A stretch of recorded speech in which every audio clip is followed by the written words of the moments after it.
नमस्कार दर्शक बंधु मु आशीष रंजन पति रुद्र न्यूज लाइव को आपण मानक स्वागत जनाउछि। आसुन सुनिबा आजिर मुख्य खबर।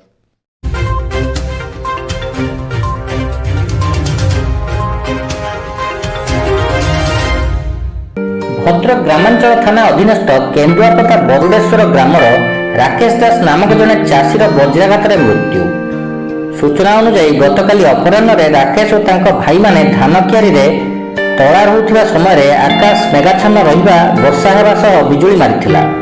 घर को फेरुथिबा समय एही वज्राघात मारिबारु से तळे पड़ जाइथिले। ग्रामवासी माने 108 को कॉल करथिले। विलंब हेबारु तांको तुरंत मोटरसाइकल ले भद्रक मुख्य चिकित्सालय को आनिथिले। हेले डाक्टर तांको मृत घोषणा करथिले।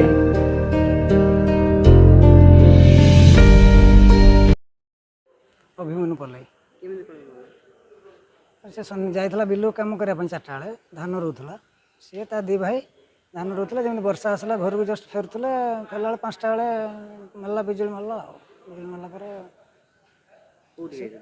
बिलू जाते धान रोला बिल कम से मेडिकल नहीं आसलु बैक नहीं आसलु डायरेक्ट 108 को फोन कलु जमी न आसला लेट है डायरेक्ट बैक नहीं पलि आसलु बैक पलि आसला भद्रक पहुँचला डॉक्टर देखले कहले डेथ हो भद्रक विष्णुप्रिया दास का रिपोर्ट रुद्र न्यूज लाइव।